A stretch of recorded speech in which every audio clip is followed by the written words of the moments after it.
Good morning, everyone. Thank you guys for being here.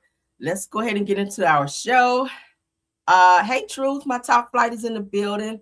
And everyone, I guess, is still coming in. I see some people in the bushes. Good morning. Of course, everything said in this video is alleged and in my opinion and is used for fair use and entertainment. All right, let's jump on in. Hope you guys are having a wonderful Thursday. Hey, Peanut.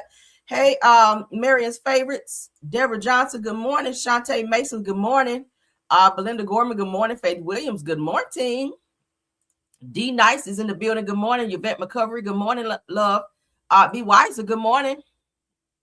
Deborah Banks, good morning. Good morning. Good morning. I see you guys coming in. Thank you guys. Please, everyone, tap on that like, okay? You say you feeling better today, Peanut. I think yesterday had everybody pissed off, okay? So yesterday was a long day. It was. It really was. But the good news is tomorrow is Friday, right? This week has moved along very, very quickly. Hey, good morning. My other top flight, Tef, is in the building. Good morning. Hey, Tam C. Alan Ford is in the building. Good morning. Gail West, good morning. Linda Slayer. Yeah, tomorrow is Friday. Hallelujah, okay? Another step closer to my vacation next week. Hallelujah, okay? Yes, God, I am excited. I'll be on vacation all next week, you guys, just to let y'all know. Heads up. I will be having my laptop with me. I will not leave you guys hanging as I never do when I go on vacation. So you still get a show out of me, all right? Good morning. Good morning, Kim Jones, Southern Girl League. Good morning. Tanisha Martin, good morning. So, yes, I'll be on vacation all next week, all right? And I'll be back the following Monday, but I will have my laptop, so I will be giving you guys shows. All right. Yep. I'm still squeeze y'all in as I always do. All right. I don't ever go on vacation for a whole week and don't touch down with you guys or touch bases with you guys. So no worries. I will be there. Okay. Felicia BW, good morning. All right. So let's get into our show. Did y'all know my birthday is next week, right? Yeah, my birthday is next week on the 31st. So I will be celebrating and out of town with my husband and my son. We're gonna be having like a nice little vacay. All right. But you guys will definitely see me popping in. I'll check in with you guys. And yeah. So let's see. Former CNN anchor, you guys, Don Lemon has announced that he is seriously considering a run for president, y'all. Oh my God. In 2028, after repeatedly being encouraged to enter politics. That could be a good thing, right? This would make the second black president, right? The second black president, first Obama. And then we'd be out here saying President Don Lemon. Can you guys see that? Put a one in the chat if you guys can see Don Lemon being president. Where you guys would say President Don Lemon. Could you guys see that? I don't know. We could. I can see that. I like Don Lemon. I like Don Lemon, right? Peter said no. Peter said, hell no. Y'all crazy. So no President Don Lemon? No? Okay. Well, that's what he said, child. I'm just passing the news along, okay? He said after people have been telling him for the longest he should enter politics, he's announcing his run for presidency in 2028. So we'll see what happens. I don't know. All right, let's move on now because we got another update on this Malcolm Jamal Warner case. All right, y'all know the wife is fighting with the mama over this damn money. She's asked for $1.2 million from the estates. We got some more on this. So Malcolm Jamal Warner's widow dodges questions about his mother and said that she and their daughter are a unit, honey. She says after that $1.2 million battle. So let's get into it because Gail, honey, Oprah's friend, Gail is on this case. Let's get on. Shout out to Ball Alert. This week marks 1 year since the tragic death of actor Malcolm Jamal Warner. It feels like yesterday that we learned this very talented actor, very popular, drowned in Costa Rica while on vacation with his family. His death sent shockwaves through the entertainment industry. Now, unfortunately, there is new legal drama surrounding the family. His widow, Tanisha Warner, filed a lawsuit that seeks to recover more than $1 million from the family trust. In a statement, she said this: "For the last year, I have attempted to privately settle my beloved husband's complicated estate and honor his last wishes. Malcolm had every intention to provide for our 9-year-old daughter and me. Well, the trust is controlled by Malcolm's mother. Her name is Pamela Warner, who posted on Instagram Monday night, without naming names. She said, in part, during my year-long journey, I've discovered how cruel, evil, and greedy a human can be. I've also discovered the depth of love, care, concern, and support that humans are capable of. This week marks 1 year since the tragic death of actor Malcolm. We sat down with Tanisha Warner for an exclusive conversation that we did prior to this lawsuit. Among other things, we talked about Malcolm, of course, and what the year has been like for her. We asked about her relationship with her mother-in-law. Do you communicate with his mom? Are you close to his mom? Where is she? She's in Los Angeles? Mm-hmm. Yeah. Right now, everybody, like all of his family members and everyone who has lost him, they are grieving. It's been the biggest loss for all of us. Right now, my daughter and I. She asked you about the mother-in-law. I caught that. Did y'all catch that? How she breezed over that? She said, "How are you and the mother-in-law?" She done jumped into everybody. It's grieving. We caught that. They're just like, you guys are a unit. Yeah. You guys are a unit. Yeah.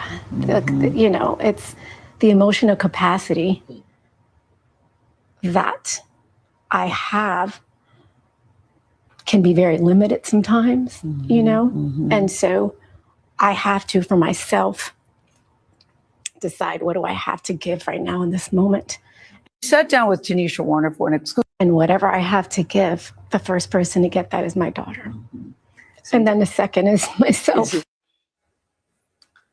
We'll have much more of our exclusive interview tomorrow. We should say, I want to emphasize, we did this interview without knowing about this lawsuit. Mm-hmm. And I was really just asking that question in passing because Pamela Warner had spoke out. She and her son were very, very, very close. Yeah. And so she had done an interview. And I was just asking just because I was curious about their relationship was like. I thought her answer was telling when she said, I can only do so much. It's just myself and my daughter. That it wasn't, of course, we're in communication. Of course, we're both grieving. But I did not know that all of this was going on. We went to do the interview to talk about the 1 year anniversary of Malcolm's very shocking death for all of us who really cared about him, to hear how she was doing and what she was feeling. And now it's turned into something that none of us who shot the interview that day saw coming. Yeah. So as you guys can see, Malcolm Jamal Warner's widow, Tanisha Warner, as we told you guys yesterday, she had a very careful response to one of the questions that from Gayle King about receiving attention about the private dispute with Malcolm Jamal Warner. And of course, y'all know that amount is $1.2 million. She is battling the estate to get this money because she says Malcolm made her all of these promises prior to his death. We found out yesterday that Malcolm Jamal Warner did pass away without a will. And we stressed yesterday how important and imperative it is for especially Black people, okay? Because we are procrastinators. We will procrastinate to the damn end. Please, please, please. We talked about it already. I don't want to keep emphasizing it, but maybe I do. Make sure you handle your business. Make sure you have things put in a will so that the family members don't have to be fighting and spending unnecessary money after you're gone to take over what needs to be taken over and handle what needs to be handled, right? It should be a smooth transition. I did it. Shit, I already got my stuff already laid out, done. I have a will. Whatever I'm leaving behind, that's already, on paperwork. It's already notarized. Everything is done. I don't have to, my family don't have to go through none of that shit, right? Period. So handle your business. I hope they figure this out because really, like I said, with everybody still grieving, they should all be embracing one another, not in and out of courts fighting. Like it's crazy. It's crazy. So maybe they can come to a middle ground. We'll pray, child. We'll pray about it. All right, let's move along. Imagine going to the pharmacy to get your medicine, right? Get home, take your medicine, not even looking at the bottle, just trusting that, what they gave you is what you're supposed to have. And to get home, and you take your medicine and you're having this overdose and find out that the pharmacy gave you some fucking fentanyl when that's not what your doctor prescribed. That's what happened to this young woman. Well, this lady here, 78-year-old woman overdoses after Publix pharmacy accidentally gave her fentanyl instead of her proper prescription. All right. So they only offered her $4,000, you guys, to make up for this mistake. Let's get into this. I said this lady could have damn died. Fentanyl? Oh my God. I wish I could answer that. I don't know how to feel right now.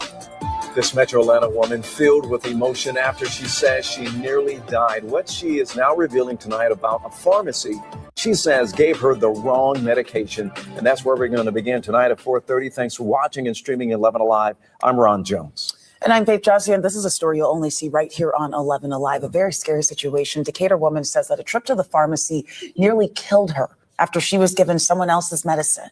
11 Life Chase Howell spoke to the woman who says she's still not feeling right. How much is your life worth? $500 or maybe a few $1,000s? Well, that's how much Betty Thomas says she was offered by Publix after a pharmacist here at its Flakes Mill Road location in Decatur mistakenly gave her fentanyl patches, causing her to overdose.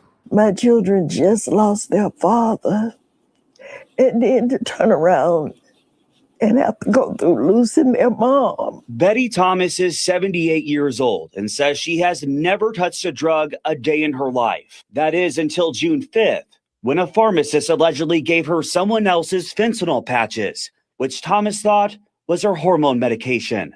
I'm throwing up. I'm nauseous. I'm dizzy. I can't go to the bathroom. I am sick. Thomas says she got so sick, her son came over to take her to the hospital. It was then when he realized his mom, Betty Thomas, had been given Betty Davis's prescription of fentanyl patches. At that point, Thomas says she'd been using the patches for 18 days. We were all afraid that we were going to lose you. Deanna Thomas is Miss Betty's granddaughter. She's been dealing with Publix corporate office since this fiasco happened. And on July 7th, she got this email offering her grandma $4,000 to make up for what happened and to cover her medical bills. It was a straight slap in our face. And it was no remorse. It was, we're giving you more than the $750 that's standard. I reached out to Publix on Monday and then again Tuesday morning for a statement, but I never got a reply. Of course. Since this whole ordeal, Miss Betty says that she's taken those fentanyl patches to the police department to be properly disposed of. As for her healing, well, she says that's just going to take some time. I wish I could have. That's something, eh? 4,000, girl, you better get a good lawyer, okay? Don't get Ben. Don't call Ben Crump, okay? Because he busy. We got to find out what the fuck happened to Nolan. So don't call Ben. But girl, get you a good lawyer. Got grandma up here on the damn news with her Soul Glow wig on out here high as a motherfucking kite on some fentanyl, and she wasn't even supposed to be taking it. Y'all done switched the damn Betties up on grandma. I'm mad now. Hell. All right? Like, that's my damn grandma. I would be livid if that was my grandma in the pharmacy did some shit like that. This is why you have to check your medication when you pick it up before you take it, because they do make mistakes sometimes, right? They be back there in a hurry, especially when the drive-thru was going. Then somebody's at the damn, front trying to get their stuff done too at the counter. Like, you gotta check your shit. You do. You just have to check. This is unfortunate. Hopefully, she gets a lawyer and sue the fuck out of them, because she could have lost her life behind that. Okay, she could have had a really bad allergic reaction, which looks like she did, and child, she probably could have died behind that shit. So, yes, check your medication. All right, let's get into this next one, child. Yeah, girl, she got her damn Soul Glow wig up here. And I'm about to grandma up out of here. Y'all remember Soul Glow from Coming to America, honey? She sprayed some extra oil sheen on for this news thing too. Now that's what I'm really mad about.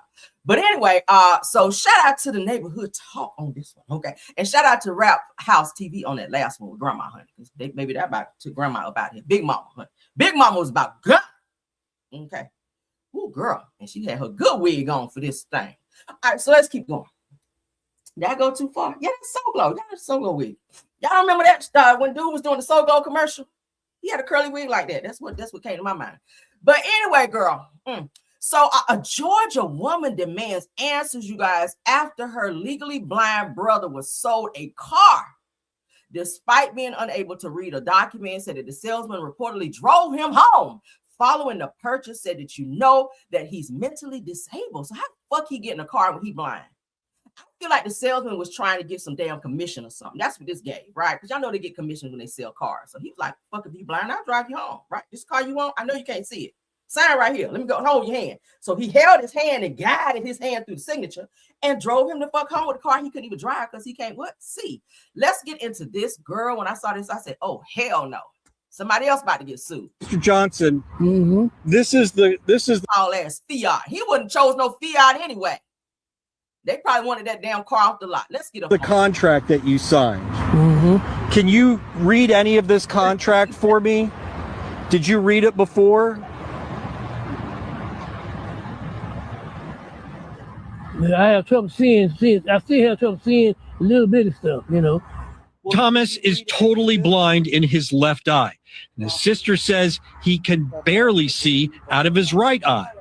These are all the documents he had to sign: the bill of sale, the odometer disclosure, and an aftermarket anti-theft warranty. I can see where I signed my name down there. Where'd you sign your name? I think Well, it's right there. Yeah, where I signed my name right there. This is the biggest print on the page, okay? Mm-hmm. Can you read that right there?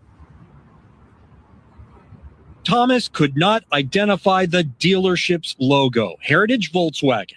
That's where we went. I'm Harry Samler, actually. Oh, yes, sir, yes, sir, yes, sir. We found the salesman who not only sold Thomas the car, he and a coworker drove him home in it. When you got the car back here, did you try and drive it around the parking lot? I sure did. And when I started to get the hang of the car, see, I drove a car in about 5 years. I'm just trying to understand, like, why someone would sell a car to someone who clearly can't drive. So, yeah, and let me explain it. So let me refresh myself so I won't misrepresent. The salesman politely asked us to come inside to pull up the file. I could tell immediately when I met with him that there was these. Get it straight. Okay. Unc ain't drove in like 5 years because he damn sure can't see. All right. He couldn't see the logo on the paper. So we know he couldn't see no children playing, squirrels crossing the damn parking lot, somebody backing out of their parking space, right? Because he blind. So he just out here in the Fiat just on this shit here. No crash test dummy bullshit. Why would they sell him a car? Why was he shopping for a car, for one? Why were you at the car dealership looking for a fucking car when you haven't drove in 5 years and you are legally blind? I don't understand that. Challenge to whatever extent. Right. But give me a second. Okay. I want to have a conversation. I would love to have a conversation. You know he wrong, right? This is why he beating around the bush. Come inside. You could have told me outside you was on the fuck shit, right? But he want to come inside, and now you want to stumble across some other shit that you need to be explaining. Okay. And that's where our conversation ended. A legal expert says it is not cut and dried. Mr. Johnson had the means, and he renewed his driver's license in 2021. Under Georgia law, he is competent. Look like it might rain. Once you are 18 years old, you are legally competent adult. You are competent to contract. You are responsible for your actions. But if you're legally blind, you should not be driving, right? I'm sure Stevie Wonder don't drive, right? I hope he don't. A civil or criminal, unless and until a court takes that away from you. Aaron Willoughby is an attorney who spent 18 years interpreting contracts for people with limited education. Blind people buy houses. Blind people buy cars for their children. What? For their children, not for them. Now, I get it. When you become 18, yes, you are an adult. Yes, you can sign off on certain things. You purchase whatever you want to at, whatever age, if you have the money to do so. If he had the means to do it, yes.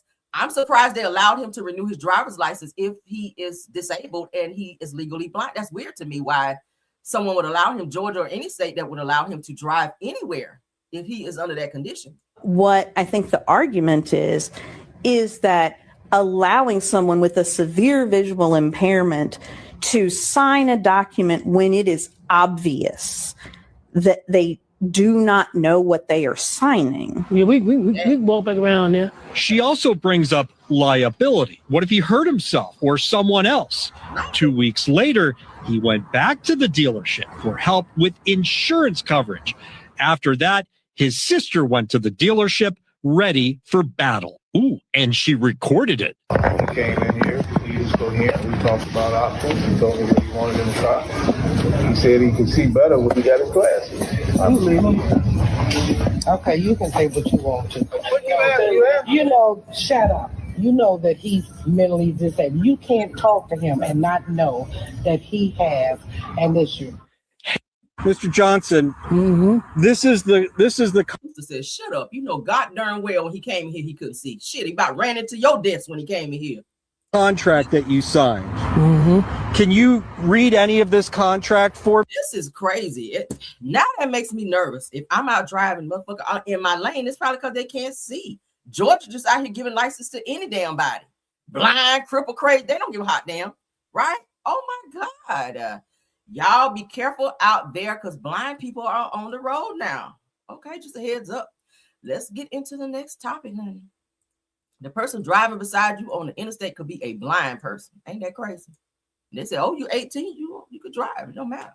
All right, we don't give a hot damn if you can see the lines, stay in the lines, it don't matter. Okay, as long as you got insurance and your license are up to date, get on out there and drive blind. Shit, they don't give a fuck. All right, so let's continue on. Let's get into it. According to Preacher Boys Pod, I ran across this. Obviously, a lot of people know this pastor. Okay, and he has been exposed. You guys, check it out. Pastor Kenny Baldwin of Crossroads Baptist Church has been arrested for sending 15 note photos to a teen boy. Now, we see a lot of this shit going on, right? We talked about several pastors on my channel just alone about these pastors out here soliciting young boys. All right, we saw one that was waiting in the park for a young teenage boy to come and meet him for some type of sexual interaction. He had been talking and chatting with this young boy, and police set him up where he thought he was talking to a young boy, and police was waiting there for him, and that's how they caught him. A pastor, really, he was like, I think a bishop or something like that. But now this pastor here is a well-known pastor. I went through and was reading the comments, and people were like, oh my God, finally. And people were like, oh my God, we're shocked because this person just preached at our church and da-da-da-da. So he's a well-known pastor, but he is called. Ain't this crazy? Oh my goodness. Let's get into it. So Kenneth Baldwin, 47, lead pastor at Crossroads Baptist Church, allegedly sent a teen boy explicit photos of himself on from November 2024 to December 2025. Damn. So after meeting him at a church service where he was speaking, now I said that two people who received his confession reported to the police. It said that he admitted it when questioned on June 12th. Now he faces 13 charges: felony unlawful contact with a minor, corruption of minors, misdemeanor indecent exposure, open lewdness, and was arraigned, released on an $80,000 unsecured bail. He shouldn't have got out because he nasty.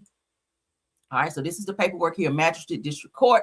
That's what is the docket. It's kind of small. It's his criminal docket. This is just showing where he was, all of his charges and everything he got going on. All right, so damn. Child. So lead pastor at Crossroads Baptist Church allegedly sent a teen boy explicit photos of himself, as I just told you guys. After meeting him at church, said the two people who received his confession reported it to the police. Thank God. Said he admitted it when questioned. Let's keep going.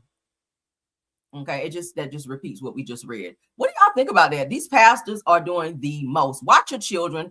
Y'all know they have a lot of programs and stuff like that in church. Not to say not to trust church people, but watch everyone, because it's always the person who you don't think that will do something, right? You gotta watch your kids. They always having these camps and these pastors saying they're mentoring young boys. I mean, look at Eddie Long. He ain't no more, is he?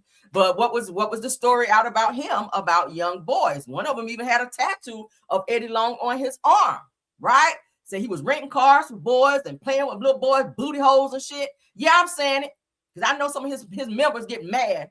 He's not here anymore, right? Because Jesus called his ass on up out of here for doing the bullshit he was doing playing with the Lord.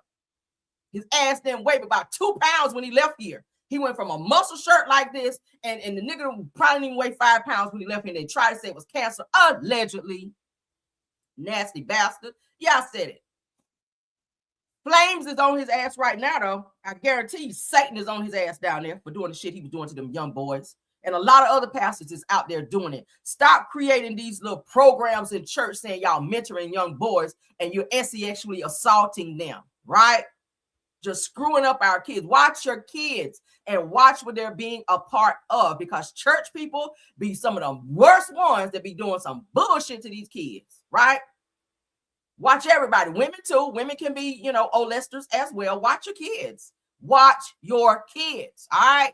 And know what your teenage kids are doing when they're chatting. Check all of that. If they have a phone, you pay for that phone, you can go in their phone. I tell y'all all the time. I go on my son's shit all the time. I hope he say something. I'll throw that shit like a frisbee. I sure the fuck will. I pay for that. Well, me and your daddy. I'll throw that motherfucking device across the yard like a frisbee. Try me. I sure the fuck will. Trying to protect you out here because it's some fools. And I don't want to go to jail. But bitch, I'll go for mine, right? But let's continue. All right. Yeah, watch your kids. Watch your kids. Hell, these people are crazy. Coaches too. If your kids are in sports, watch your kids. So y'all, my son coach said, "Oh, I can bring him home. The fuck you want? We have several vehicles here. The fuck, I need you to bring my son home when I can come get it. You do your job, teach his coach. I'll pick him up. Thank you. The fuck you want? All right, so let's get into it. We're gonna get into this Nolan Wells thing. Because baby, I ain't been on a good fight in a long time. But baby, the windmill that I will put upon somebody about my child. Who I don't play by him. I told y'all that go for family too, and they know it. They don't fuck with my child because they know I'm crazy. They'll tell you. They say, real son? Yeah, don't fuck with him. Her mama crazy. His mama crazy. Yeah, she'll snap off on your ass real quick. All right, but let's get into it, honey. Monique Presley, shout out to her. All right, so legal analysis regarding Nolan Wells' independent autopsy preliminary report. Y'all ready? Let's get into it. Y'all better. All right, let's get into it, y'all.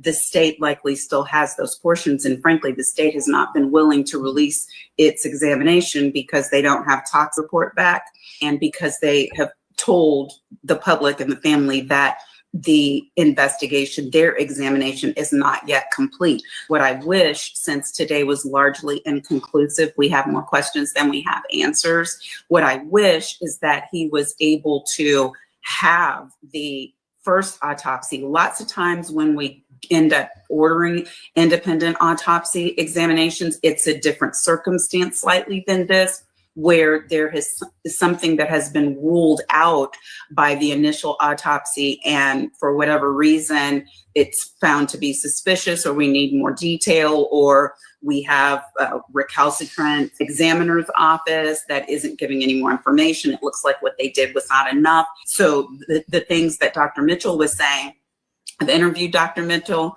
I've deposed Dr. Mitchell. I have nothing but respect for him. Go Bison. But some of the things that would be asked, right, as he said in his report, is if you are dealing with someone who could swim, you would want to know what condition they were in when they hit the water, whether they were forced into the water or whether they put themselves in the water. So you can't even figure out whether he was swept up by a current or whether he was hit over the head, knocked off a boat. None of those things are real to us right now, Don. None of those are in the land of facts. We got to stop you there because according to the autopsy, and you sound real good, but we got to go by facts, right? We're going to go by facts. That means the autopsy, which says that there was a bump and bruising, okay, on the back of the head, which lines up with what I told you guys yesterday with one of Nolan's friends who said that Nolan was hitting the back of the head with some type of pole. And if you look at the mark that's on the autopsy, it shows that, right? It kind of lines up with that. So yeah, it gives that he was definitely hit over the head with something. I feel like an altercation. We already saw an argument that took place. People could say all day long, yeah, that didn't have anything to do with Nolan. For all we know, it did, right? But people are going to cover that up. We're going to look at the second part of the interview here too, because I pulled it from one of Nolan's friends who sat down to do an interview yesterday. I have part two. We're going to look at it, all right? Because it's a lot of bullshit in there. All right, but let's continue this. And so I think what the attorneys wanted to do on behalf of the family is give as much transparency as they could as soon as they could, but it has not resulted in any answers. One of the things Dr. Mitchell says is that the skin shows that there was no external bruising. So we don't have anything right now that would show, for instance, that he was hit in the back of the neck and it made a bruiser right below the head. We don't have anything to support that, nor do we have anything to support that there was injury to the bone there. But we have something that is showing in the tissue for which we don't have an explanation. I'm gonna be honest with you. All right, with the front of his neck portion missing, his insides missing, brain missing, all the key components that's needed to do a proper autopsy to get answers. I feel like he might have been strangled. And I feel like a lot of these things were covered up. I feel like it was done in retaliation because the family, Nolan's family, decided to do a second autopsy above the one that was given. And I feel like the woman who's been given all these inaccurate answers in prior autopsies for our Black children who have been found unalive for whatever reason, I think that she did it out of retaliation because knowing that they're doing an autopsy, why wouldn't you send every piece of his body with them so that they can analyze it? It was done out of retaliation. She was like, how dare you question my work? How dare you do a second autopsy? I'm the one doing this autopsy. So you intentionally not sent that shit. And you did it to, one, I feel like, buy you some time, because the bullshit that you had going on when you were doing they still haven't released theirs. So how the hell a second autopsy got done and they reported way before the first one, which was a couple days, if not a day after Nolan's body was found? Why is it taking y'all so long? Because I'm hearing the other autopsies that were done by this same woman, she was back with the answers like this. So what's taking y'all so long to give us Nolan's answers for his autopsy? It's all intentional, y'all. It's intentional. I don't know why people don't see that. So I cautioned today the same way I always do. I heard people in the room who were screaming when it was read in the report that organs were removed because they just didn't have an understanding that that is a correct part of the process to do an examination, and that the organs were not missing. They were then returned. But why weren't they sent for the second autopsy if they had already done the first one, knowing that his body was supposed to be taken to DC for a second autopsy? Once you guys wrapped up the first autopsy and everything you had to do, those body parts, his insides, his brain, the front part of his throat, all of that should have been bagged up, or however you guys send, whatever y'all send, and sent that shit to DC with his body. Right? No, it makes sense. Y'all remember I played y'all the video where this lady who was a nurse says that someone who was actually with Nolan's body when it was sent to DC, that his body was like face down, that it was very much so mutilated. Now we see, right? Because they had to cut him open to get his insides out, his brain, right? His body looked really, really bad. Now we see why. He didn't have no throat. His brain was cut open. They took his guts and all that shit out. Okay, not shit. Don't let me say shit. They took all of his guts and stuff out. So yes, now it kind of aligns with what she was saying, right? It makes sense now. Were bagged and returned. And all of that is horrible to have to hear for a first time, but it certainly is something that can cause people who are very interested in this case to jump to conclusions. And I'm glad at least that it was explained that the things that were done were things that have to be done in order to get to the answers. Well, we still got to wait weeks for toxicology because that takes longer. All right.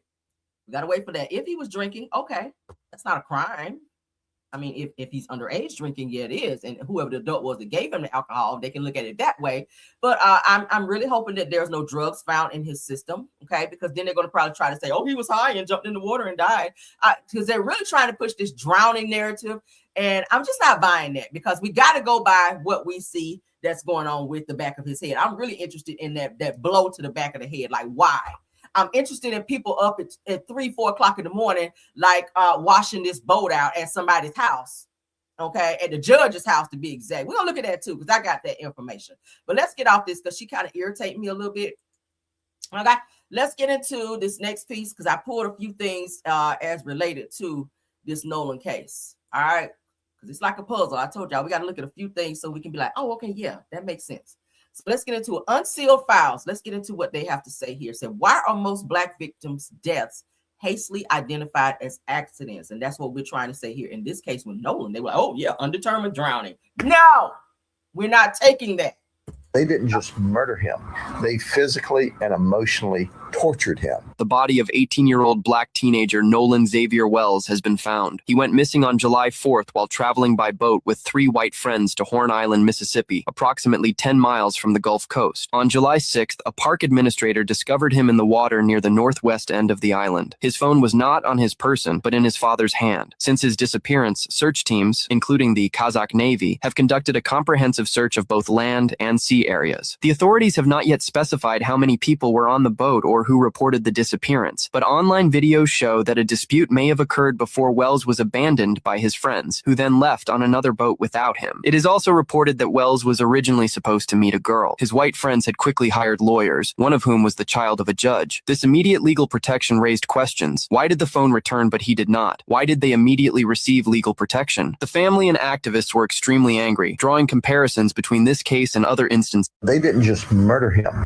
Where the deaths of Black victims were hastily dismissed as accidents. The authorities are awaiting DNA confirmation, although the family has stated they have identified the remains. What are your thoughts on this? Why the immediate legal protection? The family and activists are furious, comparing this to other cases where Black victims' deaths were dismissed as accidents. Officials are awaiting DNA confirmation, though the family says they have identified him. What do you think? Yeah. I mean, if I didn't do shit, why I'm lawyering up? That's my only question. When I saw that, I said, ooh, that's a red flag, right? If I didn't do anything, if something happened to my friend and I hear about it and I immediately say, oh, I need to get a lawyer. What do you need a lawyer for? Only people that's hiring lawyers is because you really, really need one. Lawyers are expensive, right? Attorneys are expensive as fuck by the hour at that, right? So if you're not guilty of a crime, why must one hire an attorney?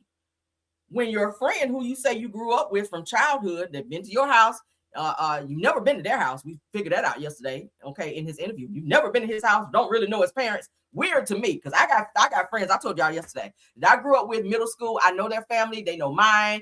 I played sports. If I need to catch a ride with them, my parents were cool with that because we stay on the same street, right? Shit like that. So it's like, I know their parents, you know mine. We've been around each other. Like, I don't know what kind of friends these are nowadays where we're friends since, middle school, but I've never been to his house ever. I don't really know his parents. Like, what kind of friend is that? Weird, right? But let's keep going. I've never heard nobody say that. Like, never, ever. And let's get into it since we're talking about him. So, because we get ready to get into part 2 of this damn interview. And then you didn't even go to his funeral. That's weird, too. Why didn't you go to the funeral? If this is your childhood friend. Also notice, too, the interview, I felt like went too smooth for you because this is still fresh, mind you. This is your friend, your childhood friend who passed away under, unknown circumstances. Obviously, something bad happened. Not one tear. You didn't stop and say, hold on, I'm just thinking about my friend. I'm getting emotional right now. I need a moment. I didn't see any of this. Like, you just breezed through this interview like, oh, what's next? Oh, let me go because I'm getting ready to go fishing after this. Like, he just didn't give a fuck. I didn't see any emotions. Like, your eyes didn't water up. Not one time you didn't stop the interview and say, I need a second right now because this is my friend. I'm talking about this. Like, he just talked about Nolan like he was sitting beside him on the fucking couch.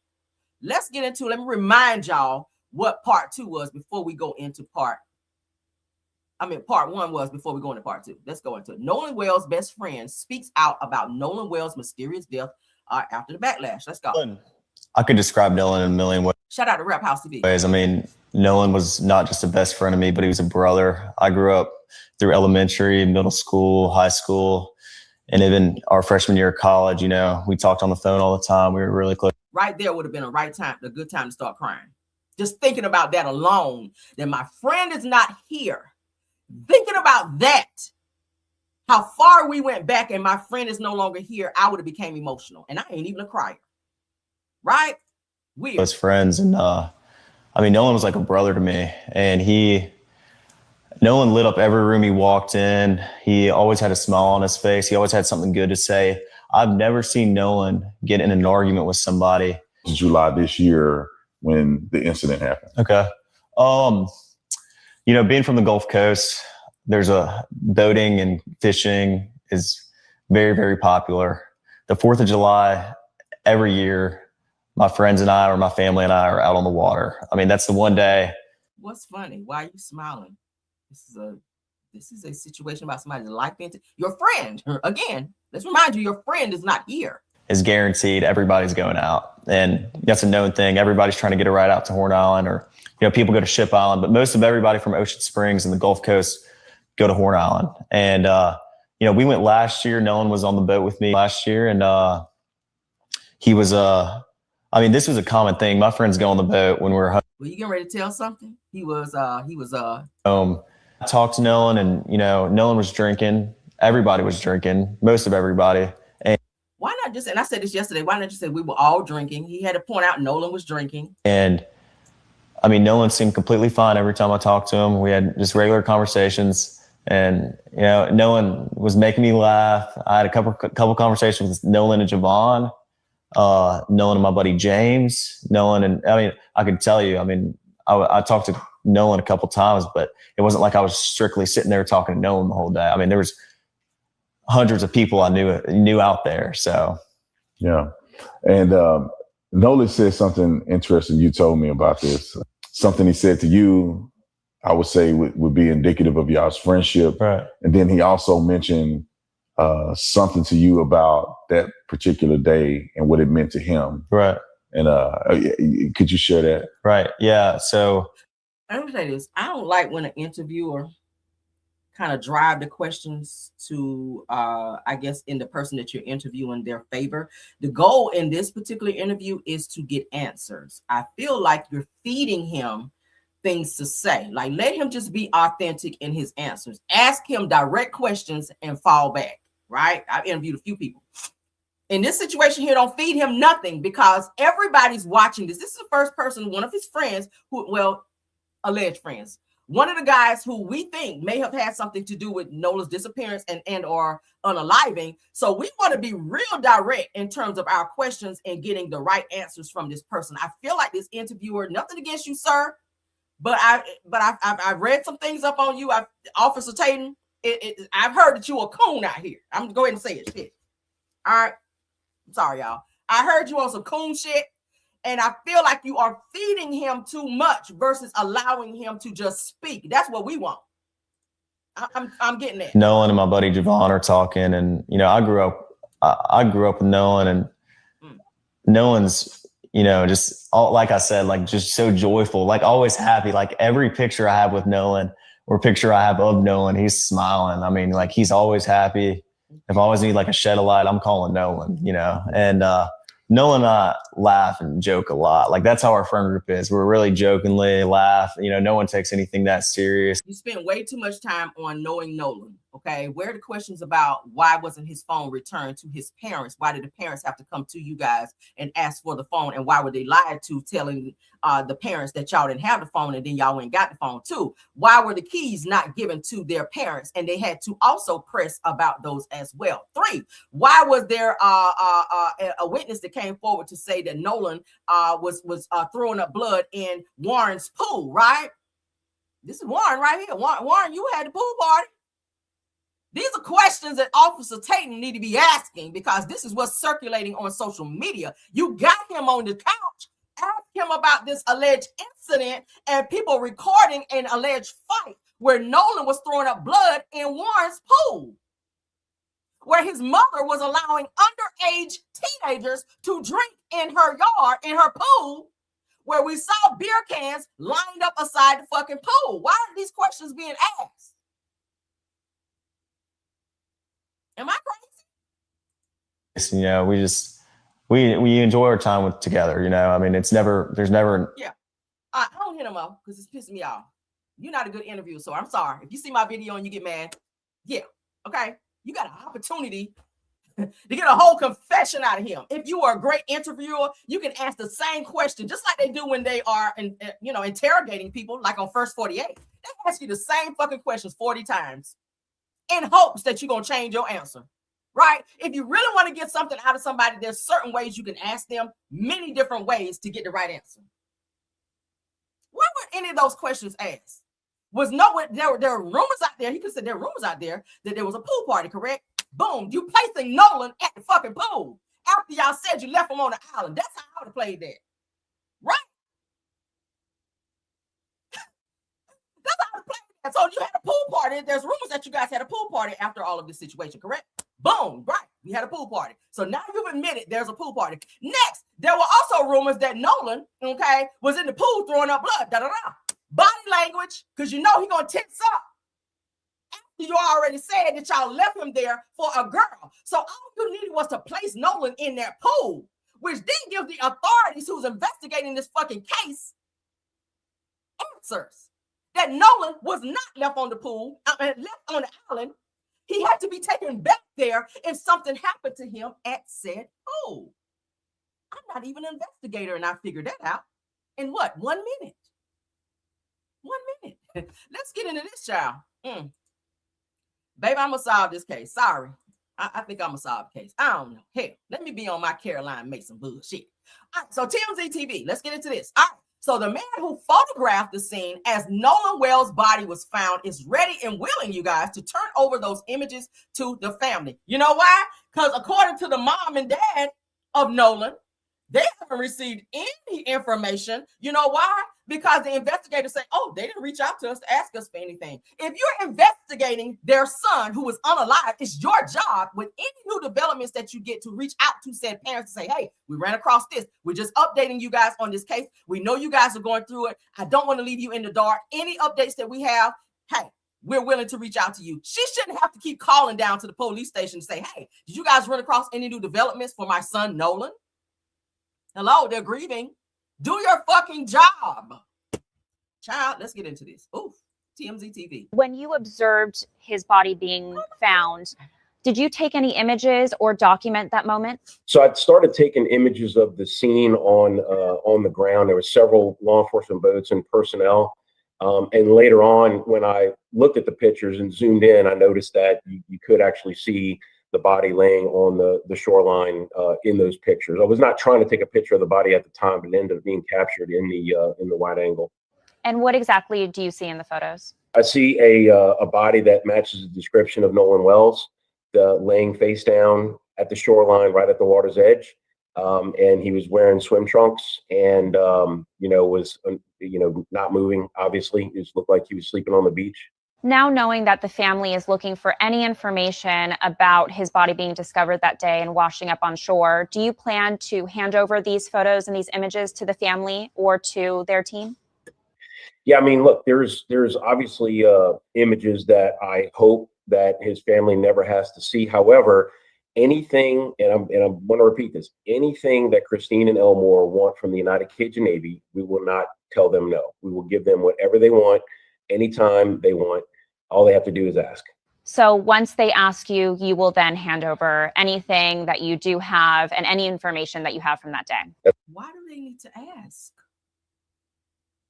Why do they need to ask is my question. Anything that they need. So you got pictures, all these pictures, all this information that y'all been sitting on. Y'all not release any of this to Nolan's parents. Why not? Why do they need to call and ask for all of these pictures and things that you guys have? Right? This is so weird. That's correct. Why didn't your team communicate to the family about what you saw that day? Yeah, I just didn't think that it would be helpful to his mom as she was just finding out that her son was dead. That I saw the body. Human curiosity is gonna probably ask me to describe what I saw, and I just think that would have made it worse. Certainly wasn't trying to. If she's asking you, she want to know. She don't give a fuck how worse it is. That's her son. Something happened to her child, found on an island that, he was probably not supposed to be staying on after everyone left. So if she's asking you, that means she knows it's probably going to be something bad. If she obviously was told that he was unalive, if the mother is asking, then she don't care about how gruesome it is. She wants to know. Again, I feel like there's a cover-up. I didn't anything from her. And as a matter of fact, I was 400 feet in the air and there was plenty of law enforcement on the scene right there with his body. So anybody could have, described what they saw and what they saw up close. Now, later on, I found out that they were not given access to the body and all that kind of stuff. And maybe it could have been helpful if I just told them the little bit that I knew, but I didn't know that at the time. When you observed his body being found, did you take any images or document that? You got all these images, videos, and all that of Nolan. So he also mentioned Nolan was fully clothed. Who's fully clothed on the beach? I don't know, because they said when he went there, he only had on gray swim trunks. All the pictures that we've seen, Nolan had on gray swim trunks. So why would he be fully clothed on the fucking beach? Did someone dress him and place him there? Weird, right? All right, let's keep going. Now we got to look into the sheriff, because sheriff gave me some really weird vibes. Sheriff was told to shut his ass up and don't tell nothing else. So one of the reporters ran up on the sheriff. I want to play this for y'all that I ran across yesterday. Y'all gonna be like, ooh, that's a little sus. And sheriff don't want to talk. Shout out to WDSU News. All right. North Shore Bureau reporter Chantel Davis pressed the sheriff over Nolan Wells' case for answers. And you could tell, well, he gonna say it here in the video that he's told not to say shit. So whoever's over the sheriff and their department have told him not to cooperate or give any type of interviews, nothing. He's being very this. Okay. Mouth shut, mute. He ain't telling shit. let's get into and pay attention to how nervous he is. No eye contact. They know that they're hiding some things, so they're not cooperating or telling anything. All right, let's keep going. Sheriff, can I ask you a quick question really quickly? Can I ask you a question? I'm Chantel with WDSU in New Orleans. I actually came up here 2 weeks ago to meet with you, but I think y'all were in and out of meetings about the Wells case, and then they told me eventually you just weren't able to come out. So that was like July 8th. So I'm back now. Wondering if you guys will be releasing any more details concerning the case. The last thing I saw on your social media was on July 8th, the same day. So any extra details, because we did just get the independent autopsy results today. Anything that you can give us? Not at this time. Okay, can I confirm that y'all are working with the FBI with the case? Yes. Okay, any other agencies that you're working with at this time? All right, and is this case still under investigation? It is actively under investigation. Okay, so I was told by the district attorney everything is going through her office at this time. And everything else should be referenced to the district attorney's office. Okay, so y'all are no longer answering questions about the case? Yeah. I know you're trying to get some edited footage, but no, I'm just asking. I'm just confirming. That's all we're saying. We're actively investigating. And everything else go to the district attorney. Yes. That's all I wanted to know. As far as your media, your public records request, yeah. Right. So pretty much it wouldn't be anything like pretty much don't contact your office. Be like, hey, do y'all have any details? Everything goes through her. Is that what you're saying? Okay, that's all I wanted to know. Thank you. My name is Chantel. We're from New Orleans, WDSU News. Okay. Yeah. It's still actively being investigated. Okay. We just heard that this morning. Again, this was from the press conference this morning. When mom said that y'all were saying there was no foul play in the beginning, but now this, has anything changed since then at all, or? Like I said, we're actively investigating the case. It's still an active, ongoing investigation. Okay, and to confirm, last question. To confirm, the state medical examiner did not release their report right at this time. If I were you, I'd check with the district attorney's office too. As far as I know, you don't have to publish that. That's going through the district attorney's office. That's not. We don't do that. It's state medical examiner. Thank you. Witnesses have helped you? Yes, sir. You've talked to witnesses over the last few weeks? They real mute, ain't they? So now everybody, you got to go through the DA. Now I get it. Anytime there's an open investigation, you don't want to give out too much so that you don't taint the findings in the case or taint the case, period. I get that. A lot of stuff you can't tell, but they're not cooperating at all. They ain't doing shit, right? They ain't telling jack. So I feel like there are people behind the scenes who are being protected.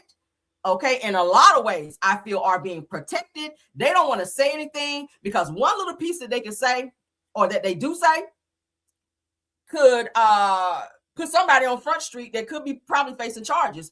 I think that they're upset, one, that their department is definitely under investigation, right? Because of all the other findings in other cases. This Nolan Wells case going is public. People from other countries are watching this case now. So Mississippi Sheriff's Department is definitely under a microscope right now. So they are on pins and needles like, oh my God, other cases that we kind of just like swept under the rug, that shit could be like pulled from under the rug now, and we could be investigated, and somebody could either have charges placed on them, be fired, or worse. Especially that coroner. Because I saw a lot of shit on this lady. Like, she just don't give no fucks. And I feel like everybody is directly connected. Those boys, two of which, one of them, their mothers is an attorney. The other is the judge. We already saw her, Ashley, whatever her last name is. All of them are friends. All of them are working together. So to hear that their kids may be involved in an unaliving, yeah, they're going to help cover that shit up. They're going to be hush-hush about that. So they're trying to figure out behind the scenes, how can they sweep this death of Nolan Wells under the rug and it go unnoticed. It won't happen. They're not letting it go. They're not going to do like they did the other unalivings of other black men that have passed away in Mississippi and the shit was marked undetermined. Nolan Wells case is not going to be one of those cases. They're waiting for the shit to die down for people to stop talking about it, kind of like Shanquilla's case. It ain't going to fucking happen. Not on my channel. I'm going to keep talking about the shit. I'm still talking about Shanquilla. Every update I get for Shanquilla. She been gone for years. I'm still talking about Shanquilla. I'm going to still keep talking about Carmelo. I'm going to still keep talking about everybody that needs to get justice on my channel. Oh, yeah, I'm going to keep talking about it. We're going to stay in y'all face. We sure are. All right, now let's get into this second interview, if we can call it that, from this coon. I got to call him a coon because that's exactly what it's giving. You ain't asking the right questions, and I feel like you're doing the shit on purpose. Let's get into this bullshit because that's exactly what it is. Yeah, not on my watch. We're going to talk about this shit. Shout out to you, though. All right, Officer Tatum. You ain't asking the right damn questions. Let's get into this bullshit. This is the second one. I need to speed it up, you guys, so we don't have no lagging, so we can get through this. All right. 1.5. I think 1.5 is good. All right. Let's see. Some of the boys they're accusing wasn't even on the boat that Nolan was on. If I'm sitting waist deep in water and all my friends are, everybody's leaving their phone on the boat. I open the back hatch and there's water up to the batteries. And that is obviously not good. Nolan decided to stay on the island with the girl that he was with. And the girls witnessed that too. Yeah. We're in Mississippi right now. We're getting ready to recount the exact path that the boys took, also with Nolan Wells, from where they docked the boat at, all the way out to Horn Island and back. The boys are going to explain to me exactly what went on, how many people were there, how many boats were taken out, which I think the world is going to be completely dumbfounded when they realize what the truth really is. We don't give a fuck how many boats were out there, right? Do we care how many boats were out there? Is that relevant to Nolan Wells being unalived and not here anymore? Please, somebody put it in the chat. Put a 1 in the chat if how many boats this person is trying to find out how many boats were on this fucking water is relevant to Nolan Wells not being here and was unalived. Put a 1 if that's relevant. Put a 2 if it's not. I better see some 2s. Damn it. The lies have been pervasive. So we're right here where Nolan left on the boat, and you'll find out how many people were there, how many boats. And then we're going to take that same path out. I'm going to go look at Horn Island and see exactly where they could have been to get a perspective that the media don't even care to try to do. And then we're going to take the trek back, and we're going to find out exactly what happened to Nolan. This is the reason why I'm here, man. I want you guys to have a voice. I want you guys to be able to speak out and show what the truth really is, and then let the world decide. I just don't want you guys to end up in a situation where your story never gets heard. Right here is where Nolan and probably 20 other kids got on the boat. So it's not just Nolan and 3 other kids. That was a lie. That was a myth. I'm going to prove that. Right here is where the kids were docking, and we're going to show you a video that coincides. I'm going to walk at the exact angle that the video is being broadcast from. That's irrelevant. Who cares where they docked? I'm interested in terms of what happened on the fucking island. Okay, that's irrelevant right there. So you know that I'm exactly where I say I am.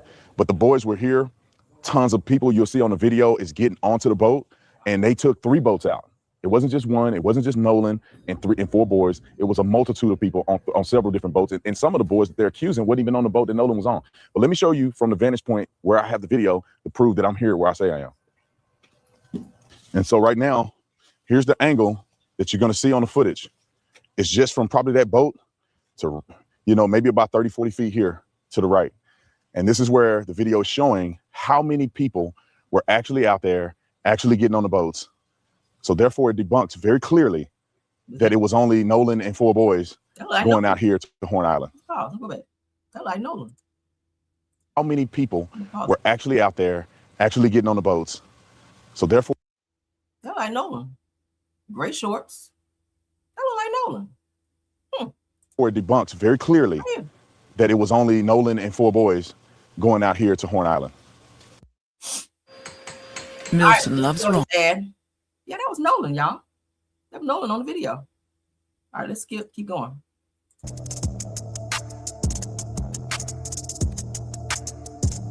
It's just weird to me why they're talking now. Because y'all lawyered up and y'all deactivated accounts. Y'all didn't want to talk about it. Y'all didn't want to have nothing to do with this. So coincidentally, now that, Nolan has been buried and this $125,000 reward has been announced, here y'all go doing interviews, which is so weird to me, right? I don't understand. All right, you guys, sorry about the sunglasses. It's very bright out here, and I never wear sunglasses, but we're at Horn Island in almost the exact same position where the boys were, where Nolan was. So if you look out right here, just so you guys can get a perspective, you have the Horn Island here, but I want you guys to put this in your mind, what this was like on that day. You have boats 2, 3, 4 deep from way down there where you can see all the way through here. You have thousands of people on this island, probably 2,000 people. So this wasn't some abandoned, secluded island where nobody's at. Obviously, this is a Monday. and there's a few people on the backside of the island, not a lot of people here. But on 4th of July, this is a celebration. And so this wasn't a small place where 4 boys took their black friend and dropped him off and never seen him again. This place was flooded with people. Tons of people, multiple boats, multiple friend groups. I mean, everybody's here having a good time. And then the boat gets towed out because it was getting ready to sink. And so, and for what I was told, they told Nolan, get on the boat, man, get on the boat, get on the freaking boat. And he decided, because he's an adult, that he was gonna stay behind. And all the boys that they've That's hearsay, but okay. been accusing, and they saying it had something to do with his death, they were all gone at 4:30. They were all gone. And they told Nolan to get on the boat, he didn't. And then. So why did I see where one of Nolan's other friends said something about 5:30? That's a whole hour. From 4:30 to 5:30 is an hour. So how can you tell somebody something at 5:30 if they already left at 4:30? And there was a report of somebody seeing Nolan around 6:30-ish. And so for them to come out and claim these lies, won't take the time to come to Horn Island, won't take the trip out here to figure out what happened, won't talk to anybody, pushing an agenda is wrong. Have you figured out what happened, sir? What happened to Nolan? Since you know so much because you're standing on the beach, now all of a sudden you know what happened to him because you mapped out Horn Island? And that's the reason why I came out here. I want to see for myself, what did this look like? What could have happened? You know, does the stories line up based on what I've seen and what I've heard from people that live here that were involved in this situation? This is where the lies started. People were putting out on social media, knowing that they're lying, that this is what it was like on the day that Nolan and his friends came out here to Horn Island. And if it was 4 or 5 people and they came out here and Nolan was with them and maybe it was a few people out here like it is today and Nolan came up missing, then maybe it would be suspicious. But they didn't take the time to give context to the people because they're evil and they're liars. So if it was like that right now, when the situation happened, I can see how people had a concern. But you got to replay this moment with thousands of people here. If anything would have happened directly involving Nolan and his friends, you can't tell me that thousands of people wouldn't have seen anything happen. And so that's pretty much why I want to come here and show you guys. This is what they want you to believe it was like on that day, which is a lie. They want you to believe they came to a secluded island, just 4 of them, and then Nolan is left behind, and then his body's washed up on shore, and nobody knows what happened. Nobody could have seen what happened but the boys. It's a flat out lie. Again, you're going by hearsay of what the same people who we are saying maybe suspects are telling you, okay? I don't want to hear no hearsay. I'm just like the courts. I want to hear facts. I'm looking at what the autopsy is saying, and I'm comparing what I'm seeing certain people saying on social media who knew Nolan, who was at said parties and at Horn Island, had to say about that very day of what may have happened to Nolan, right? I don't give a fuck about how many boats was there. That's irrelevant. When they go to court, they don't care how many boats were there. They don't know what happened to him. Was there a fight? Was there an argument? Was there a tense situation? Like, why did you guys go back out there? He's not asking the right questions for me, and it's irritating. Honesty has always been. Get past these ads, child. Like, were you paid by the mother? Because I hear this dude's mama is the judge.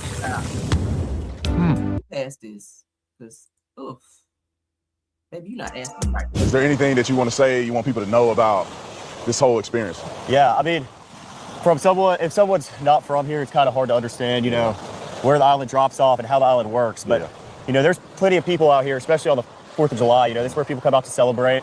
And, I mean, if you fill the water, you can see right here, Brandon, where it drops off. I mean, you can see literally where it drops off.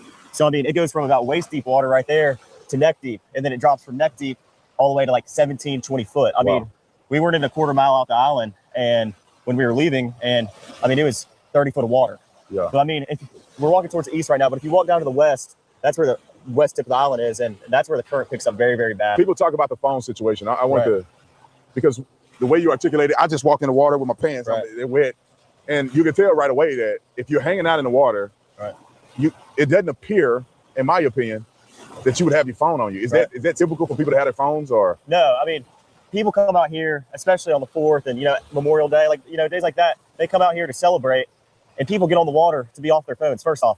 Second off, if I'm sitting waist deep in water and all my friends are, everybody's leaving their phone on a boat, in a lake, you know, if you're sitting on a pond, and no one's getting out of the water with their phone in their hand, unless, you know, it's to take a quick picture. But most of the pictures taken on the 4th of July were on the boat. Yeah. I mean, and, you know, so this would have been a great place for Mr. Tatum to say, so if you guys took all of these pictures, presumably on the boat, which we did see a lot of pictures that were circulating on social media, why weren't any of these pictures in Nolan's phone? Why were these pictures deleted, right? Why were you guys deactivating accounts? And why were a lot of Snapchats and videos and pictures from Nolan's phone also deleted as well? See, when you talk about the phone, you got to connect some of the things that's been said about said phone in the questions. That's what I would have done. Salt water. If you drop your phone in salt water, most of the time you're not going to get it back. Yeah. I mean, especially the water's murky right now because there's been a lot of rain. You can't see, the visibility isn't good. The water isn't clear like it was last year around this time. And, like no one has their phone though, usually. I mean, unless you're crazy, I'm not walking around with my phone in my hand and then walking around Horn Island. Many people walk around on the beach with their phone. I go to the beach, I have my phone.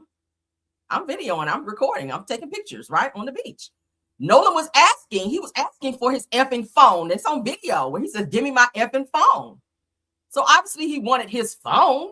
See, anybody with their phone on the beach is crazy. So how many people left the phone on the boat? Was it just his phone when y'all left, or other people have phones on the boat? Absolutely not. Like there was at least, I rode out here on a different boat, like I told you, and I grabbed my phone when I left the Palm Beach to get on the boat with Triton. To get on the boat with. I hear a lie there. Why you stumbling? Let's go back. The Palm Beach to get on the boat with Triton. To get on the boat with Wyatt because we were having boat issues, and when I got on the boat, there was phone. Go back. I rode out here on a different boat, like I told you, and I grabbed my phone when I left the Palm Beach to get on the boat with Triton. To get on the boat with Wyatt because we were having boat issues, and when I got on the boat, there was phone. Y'all catch that? I had a little stumble there, right? Because usually when you tell the truth, it's just smooth. Go back one more time. Have phones? Absolutely not. Like there was at least. I rode out here on a different boat, like I told you, and I grabbed my phone when I left the Palm Beach to get on the boat with Triton. To get on the boat with Wyatt because we were having boat issues, and when I got on the boat, there was phones everywhere on the console. Everywhere. There was everybody's phone that was sitting around the boat was on the console. Like we had phones that we didn't even know whose they were, and people just leave their phone, especially when people are drinking and they're not in the right state of mind. A lot of people are like, oh, I'll just leave my phone, I'll get it later, and that's the way it is around here. You don't take your phone and walk around the island. There's plenty of phones on the boat and spread out between the 3 boats that we had, and we had 20 plus people on the spread between our 3 boats, so of course everybody's phone was on the boat. I never saw someone in the water that day sitting with their phone in their hand scrolling on anything or even taking pictures in the water. Yeah, someone might hop out the boat. A lot of girls like to take pictures, in the water, and so do guys. But girls want to take pictures in the water. Half a second, you might hop out the boat. You said nobody would have their phone in the water. Who held their phone in the water? That's stupid. That's crazy for somebody to do that. So it'd be like, oh, I'm snapping this picture of myself or of someone else. But as soon as I get back in the boat, I'm putting my phone up and I'm getting back in the water and I'm hanging out with my friends. Yeah, that's just common sense, man. And describe. Why didn't he ask them, how did you guys come to have Nolan's phone, and how his parents had to come and ask for the phone after the 360 app tracked it back to your house, Wyatt? Why you didn't ask that, Mr. Tatum? To me, what the day was like. I saw a video online. How hectic was it out here?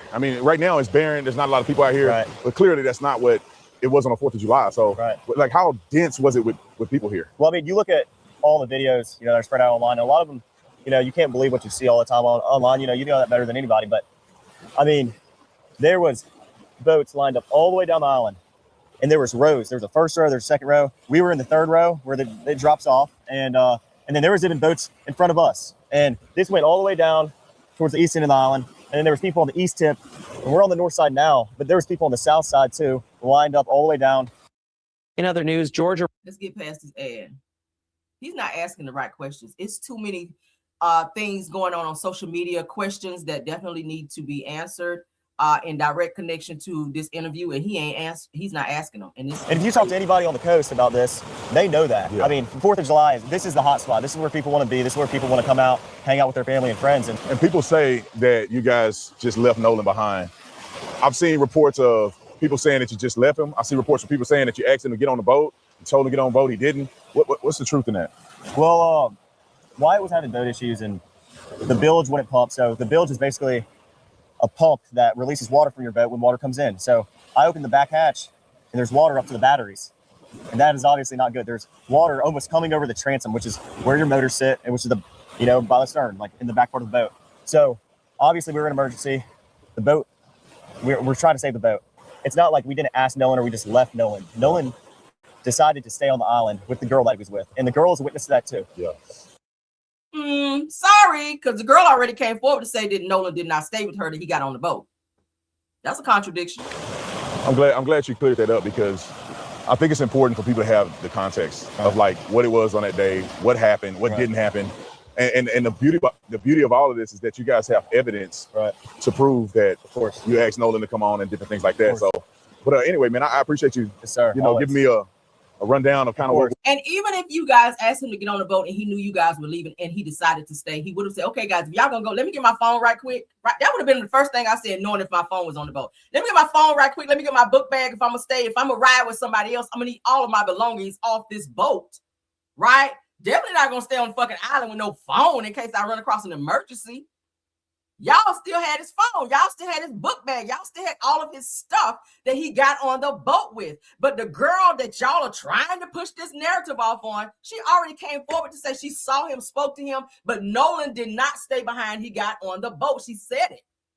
She said it was like on that day. Right. And hopefully people can understand what the truth is and make their own decision on facts. Right. I mean, based off people, there's not a lot of people that are from the Mississippi Gulf Coast that don't understand Horn Island and don't understand the way boating works. And, boating is a tight-knit community. I like to fish a lot, and, there's, everybody, a lot of people know a lot of people. Everybody knows everybody. I know a lot of fishermen on the Gulf Coast. They know me and my buddies because we like to go in the water all the time. I mean, that's what we do in the summer. And, a lot of people from the Gulf Coast know the truth behind, you don't take your phone out the boat. The little facts. It's a difficult subject.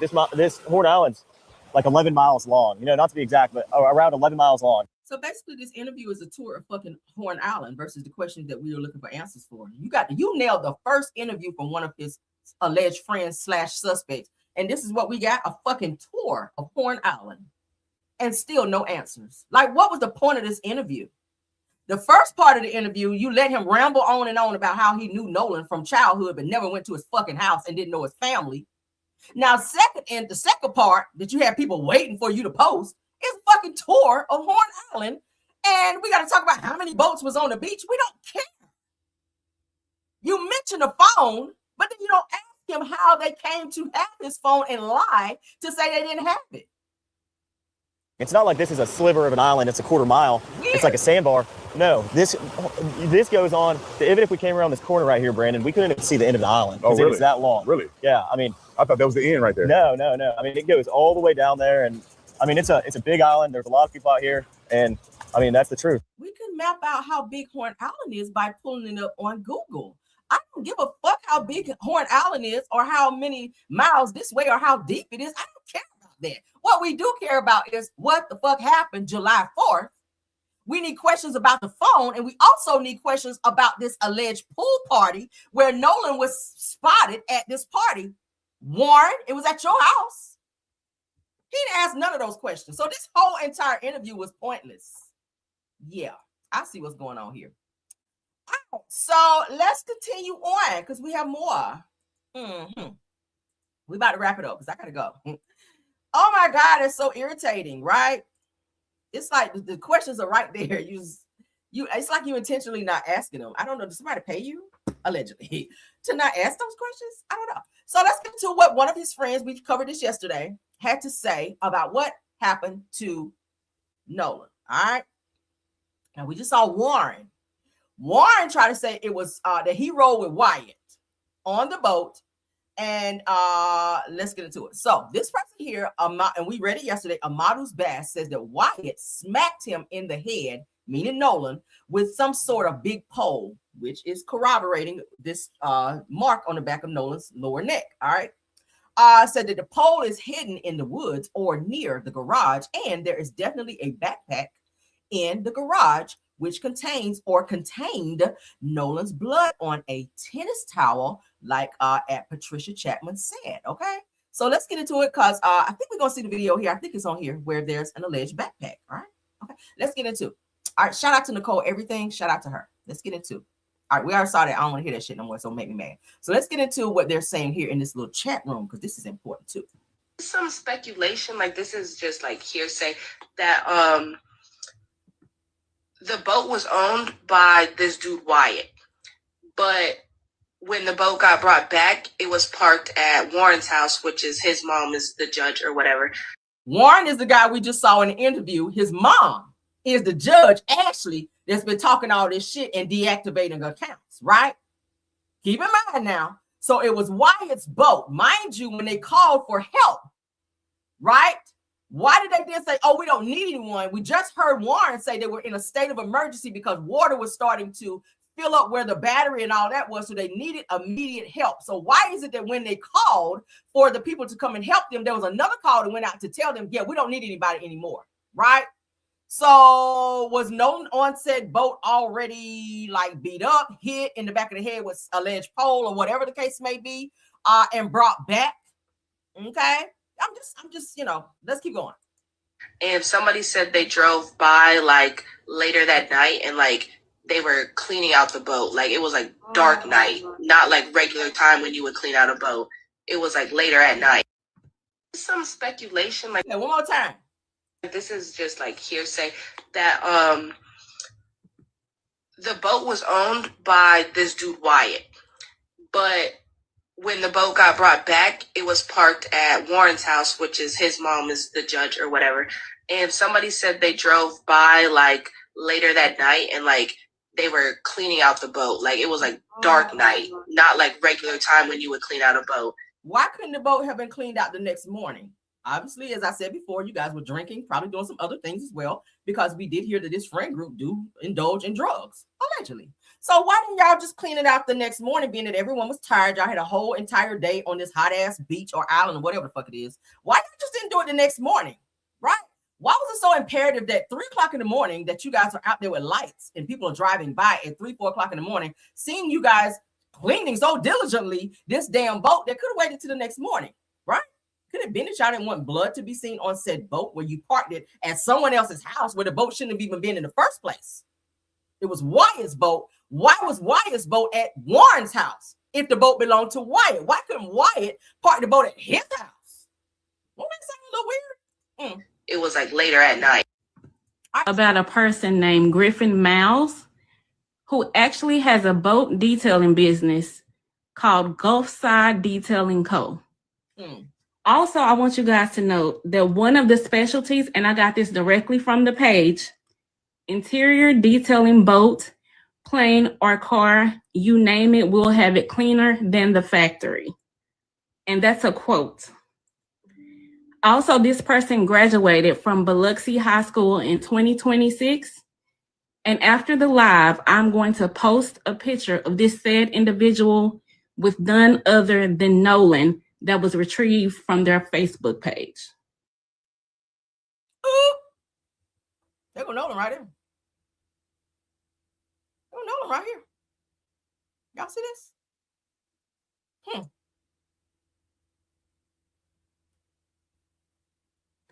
So there is definitely a link between Nolan and this person.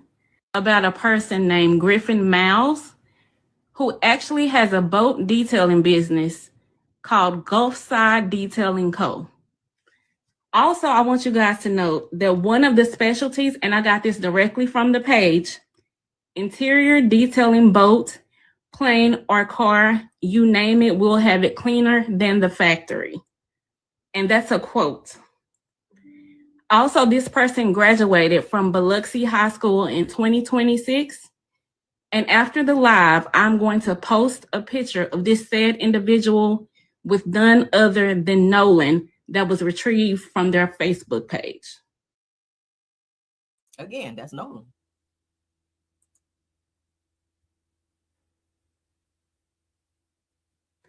So there's I'm gonna find the one because I got a picture where there's a book bag that's questionable. I gotta dig through my stuff. Definitely a link between Nolan and this person. Hey, y'all heard that? So my question is, and we about to get off this Nolan stuff, okay? Because I don't want to Nolan y'all to death today. But my question is, okay, why is it necessary to I don't know.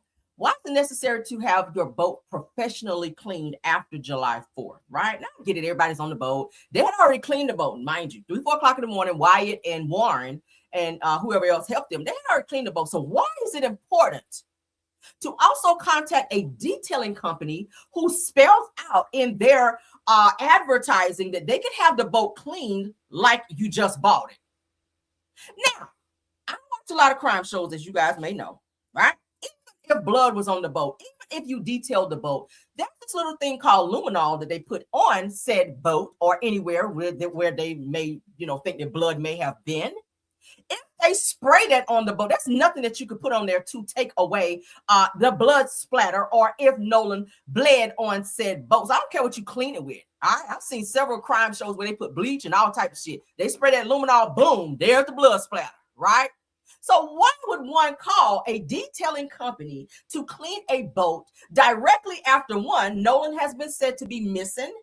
Two, there had been something said to had been happening with Nolan being on said boat. You guys hurried back at 3 o'clock in the morning when y'all should have been in the bed like everybody else, sleeping, snoring by this time, and people riding by. And someone just so happened to ride by and spot you guys out there with these spotlights on said boat, like cleaning like crazy. And then y'all contact a detailer who spells out that they can clean your boat like you just bought it. Why did that need to be done after July 4th, right? Simple little sweep up, wipe down, if somebody may have spilled some food or drink or something on said boat. But why detail? Why would one need to detail after it's already been said that your friend, childhood friend, was missing, no longer here, that something tragic may have happened to said friend? Why is it necessary? Did everyone detail their boats that day? That makes sense. I'm just saying in my crazy mind. Again, I'm not an investigator. I just only watch crime shows. I'm just piecing together puzzles. I just have questions as to why one would need to do that, right? I think a lot of crime shows where people, when they do have bodies in their car, they will go get details done on their car to get rid of said evidence. They don't want said body to be placed on their boat or car or however they chose to move said body. The 360 app, the navigation for the boat showed Wyatt's boat that was supposed to be broken down. Follow me. I'm about to crack this case. Y'all about to be fucking mad at me because I pay attention to details and I don't need to look at no fucking notes because I've been looking at this shit since July the 4th. Wyatt's boat that was called in, that was broken down, that Warren just said that he traveled on, you guys brought this same boat back to clean and detail after Nolan's body was said to have been missing. So how is it that this boat that was filled with water around the motor was well enough to go back out, because it showed the boat went back out on Horn Island hours after you guys said y'all arrived? Make that make sense to me, because it makes no sense to me. If the boat is broke down and y'all got to tow it back, y'all called to ask for help, then you thought about, we can't ask them to come and get our boat because they're gonna see Nolan laying here. That makes sense. That makes sense. Am I crazy? Y'all panicked trying to get an alibi, allegedly. So when you called for this 911 help, y'all were panicked. Y'all sound panicked on the phone. I feel like that was a part of your alibi. But then you thought about it. We can't have them come here. Because if they come here, they might come on our boat and see Nolan laying here after we allegedly hit him on the back of the head with something. We got to get rid of this fucking body. So let's hurry up and get this body back there. We got to clean this boat, and we got to call the detailer to come and clean this shit out of here. And we're not going to park it at Warren's house or Wyatt's house. We're going to park it at Warren's house because his mama's a judge. And while we're there, we're going to sit down and ask her, how the fuck do we cover this up?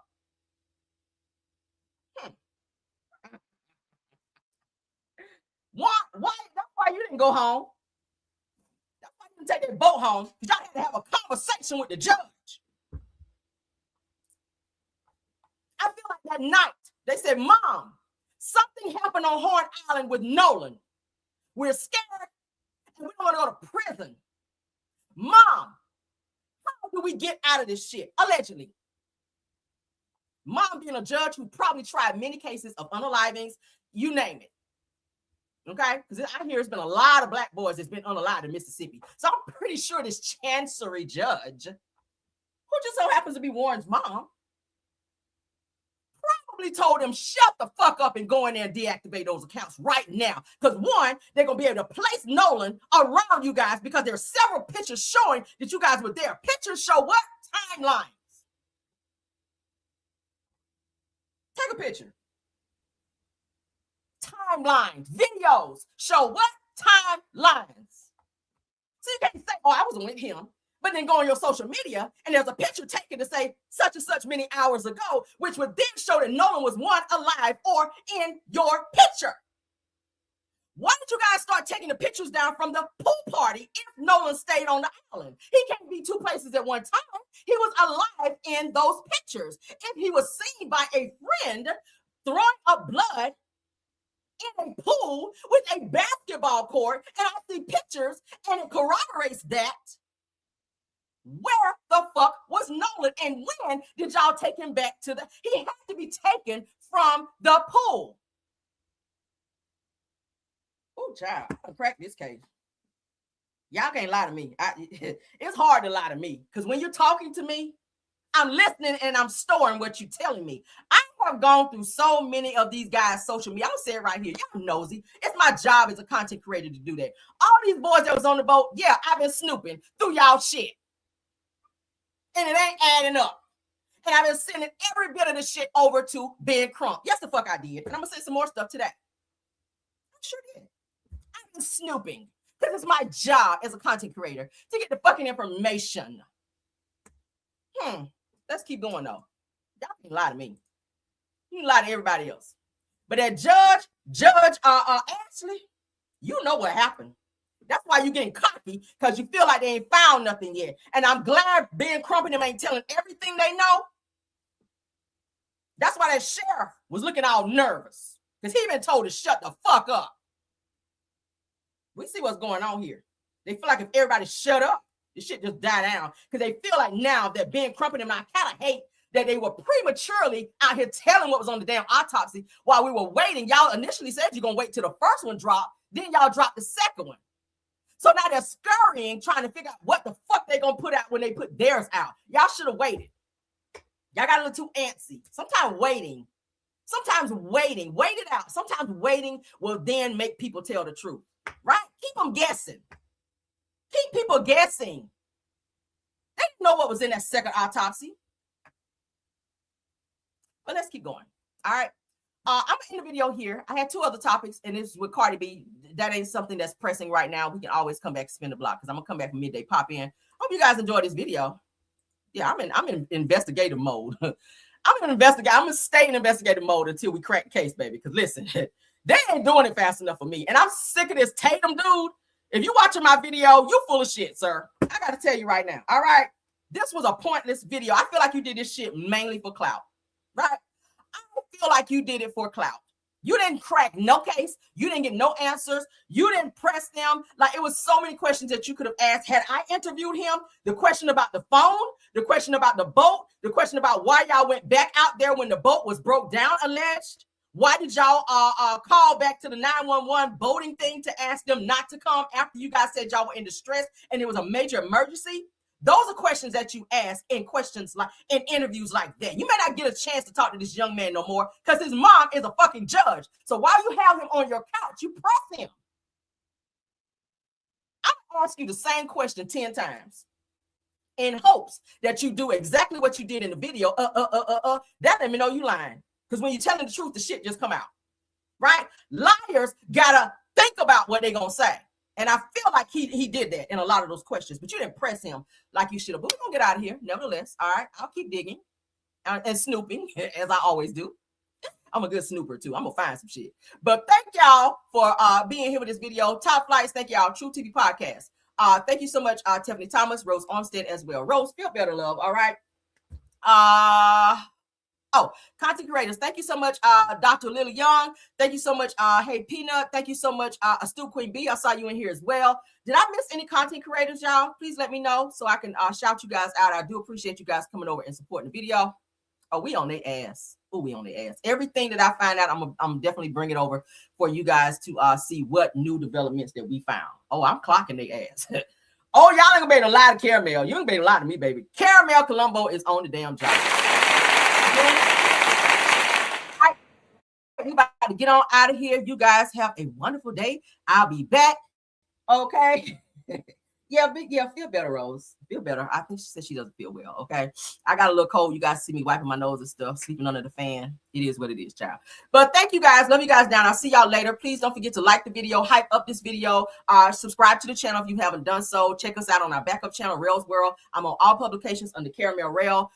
Thank you guys. Again, thank you guys. I'll see you guys later on the next one. Love you guys down to the next one. Bye.